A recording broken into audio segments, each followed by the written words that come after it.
Familias lógicas. En la clase de hoy vamos a analizar los parámetros comunes que tienen las familias lógicas. Bien.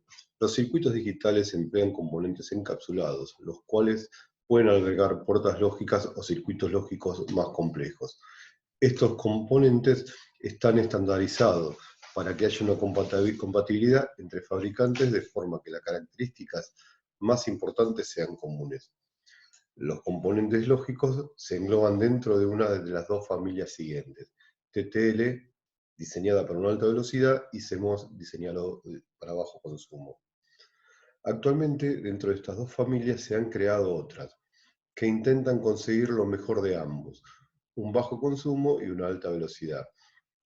Hay alguna familia que está entre medio de las dos, que es la ESL, que esta familia nació como un intento de conseguir la rapidez de la TTL y bajo consumo de CMOS, pero no se emplea casi nunca.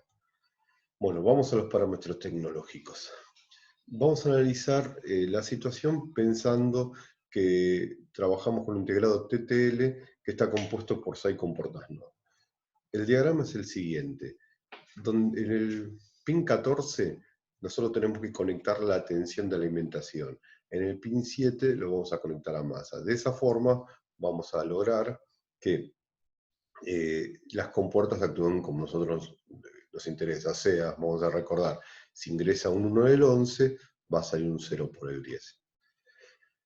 Bien, sabiendo que la tensión de alimentación para CMOS es de 5 a 15 volts, aunque algunos libros dicen que ya es de 5 a 18, y dependiendo de la tensión tendremos el tiempo de propagación.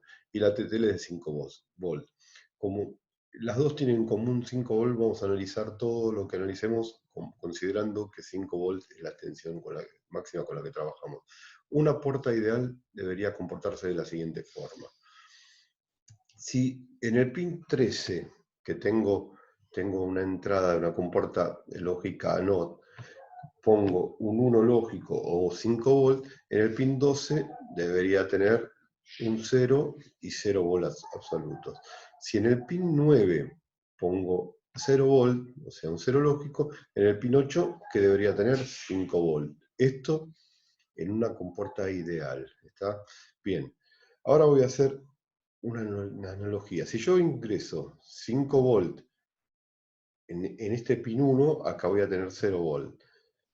Si hago el puente, acá voy a tener 0 volts y acá debería tener 5 volts también. Pero vamos a ver que no sabemos qué pasa acá en el medio. Y desde que se puso este 1 acá y llegó este 1 acá, el tiempo transcurrido debería ser 0. Esto siempre y cuando no haya consumo de potencia y todo funcione en forma ideal. Pero como sabemos, no vivimos en un mundo ideal. Los componentes ideales son una utopía. Las puertas lógicas no son dispositivos ideales, por lo que vamos a tener una serie de limitaciones impuestas por el propio diseño interno de los dispositivos lógicos. Internamente, la familia TTL emplea transistores bipolares, por eso tiene un alto consumo, mientras que la CMOS emplea transistores MOS, a lo que se debe su bajo consumo. El consumo es un problema, porque el consumo lo que trae consigo es energía disipada. Energía disipada lo que va a hacer es, primero, que la fuente de alimentación, si tengo más consumo, sea más grande. Al tener, o sea, que obtenga más, que entregue más potencia. Al tener más potencia y más consumo, lo que voy a tener también más calentamiento. Voy a tener que tener otros dispositivos de refrigeración especiales. ¿Está? Bueno, para recordar, TTL es la lógica transistor y CMOS es un semiconductor complementario de óxido metálico, generalmente silicio. Bueno, vamos a hablar primero, vamos a pensar con una compuerta inversora, una NOT, niveles lógicos. ¿A qué se llama niveles lógicos? Niveles lógicos se llama a qué valor se establece como 0 y qué valor se establece como 1. Vamos a pensar que lo que tengo acá es una barra que lo que está leyendo es de 0 volt a 5 volt. Yo voy a tener una zona que se conoce como zona de nivel bajo, que el sistema va a entender que eso es un 0. y va a estar entre un nivel mínimo bajo y un nivel máximo, perdón. B de volt y de input L de load. Por eso este es el máximo y este es el mínimo. Asimismo voy a tener una zona de nivel alto, que va a estar dada con los mismos límites. Esto es con respecto a lo que se conecta a la entrada, y lo mismo voy a tener a la salida. Fíjense en que hay una diferencia del tamaño de la zona en la entrada a lo que es el tamaño en la salida. Cuando yo pongo un 1 en la zona alta de la entrada, en la salida voy a obtener un 0. Cuando pongo un 1 en la zona, perdón, cuando pongo un 0 voy a obtener un 1. Bien, acá quedó mal la animación, pero no importa, vamos a empezar igual. Tiempo de transición y establecimiento. Es el tiempo que necesario para que una señal cambie de nivel lógico. Todo ahora lo vamos a analizar con un grupo de barras, un diagrama potencia, tiempo, donde acá vamos a tener o estado, tiempo, acá tenemos el estado 0, el estado 1, estado con volt, va a ser en nuestro caso 0 volt y 5 volt, y acá tenemos el estado, la línea del tiempo. Si nosotros trabajamos con una compuerta ideal, esa compuerta va a venir en 1 y va a pasar, perdón, en 0, va a pasar de 0 a 1 en un instante. Va a ser instantáneo, porque consideramos que no hay retraso. Y va a pasar de lo mismo, de 1 a 0 instantáneamente, pero la realidad no es así. La realidad nos dice que siempre va a haber una pendiente para los cambios de estado. Del 0 al 1 va a haber una pendiente y del 1 al 0 va a haber una pendiente. Y va a depender de la tecnología de fabricación y del componente cuál es esa pendiente. Bien. Al tiempo de subida se lo indica como TR y el tiempo de bajada se lo indica como TF. Entonces, ¿qué es el tiempo de establecimiento? El tiempo que necesita la compuerta para leer esa entrada como un 1. Es el tiempo en el que necesita estar conectado el valor para que sea tenido como un 1. ¿Está? Bien.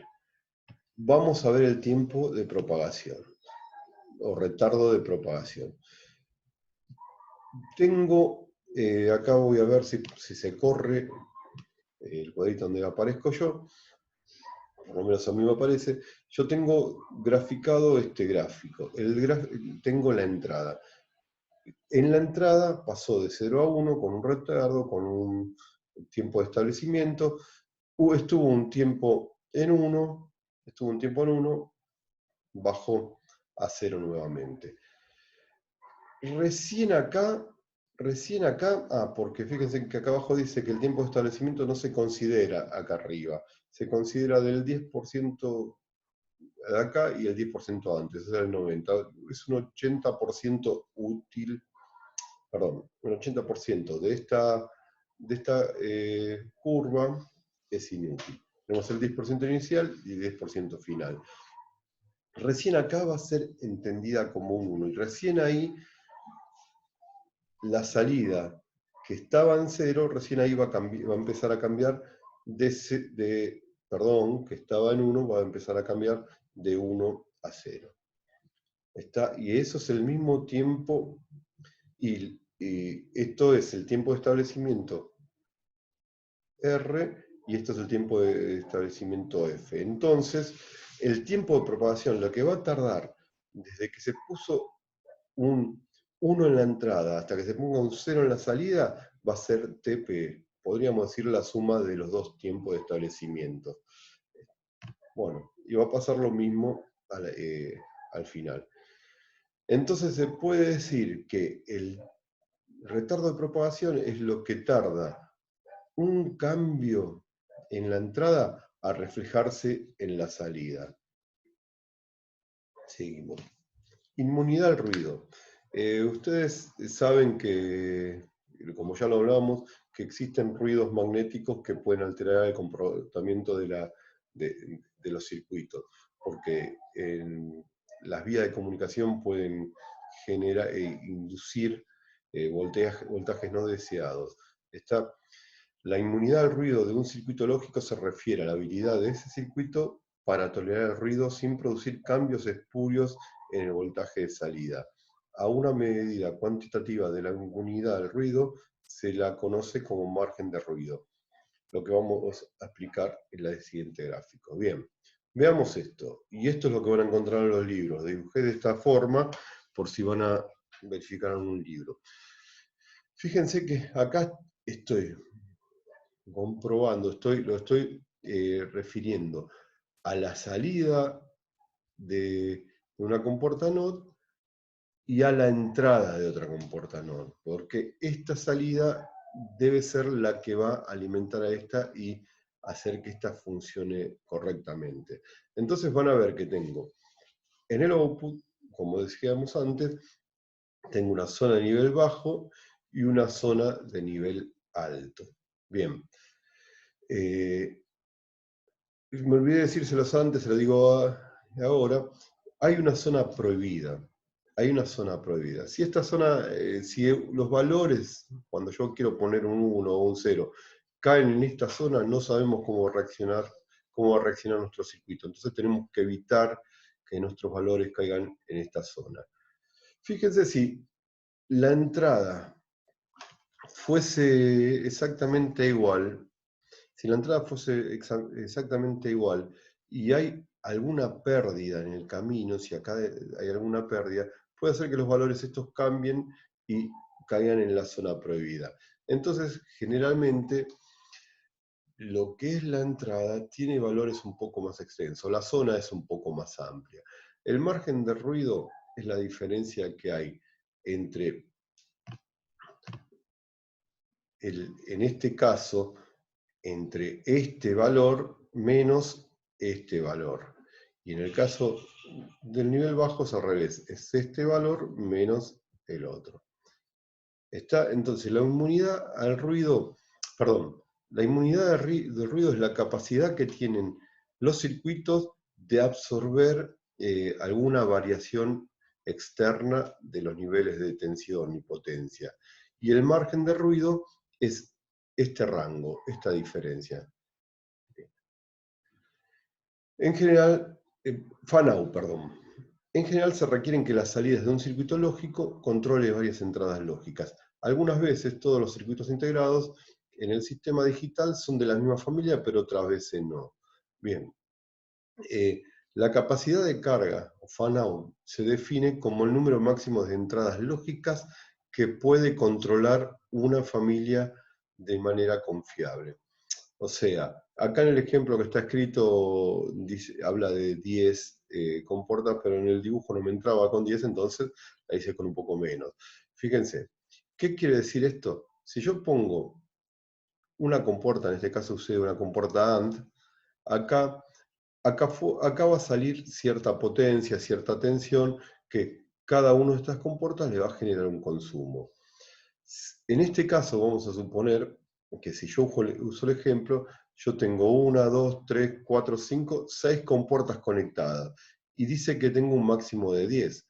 O sea que yo podría poner 4 comportas más. Y el fabricante me asegura que hasta ahí todas estas comportas se van a comportar correctamente. Bien. Esperemos que hayan entendido, igual saben que nos vamos a mantener en contacto por el Classroom para aclarar dudas. Vamos a establecer una fecha de evaluación para evaluar estos conceptos, así que espero todas sus consultas. Pueden consultar también, voy a generar una tarea que sea tarea de consulta donde todos podamos consultar del tema que sea. Muchas gracias, los espero en el Zoom.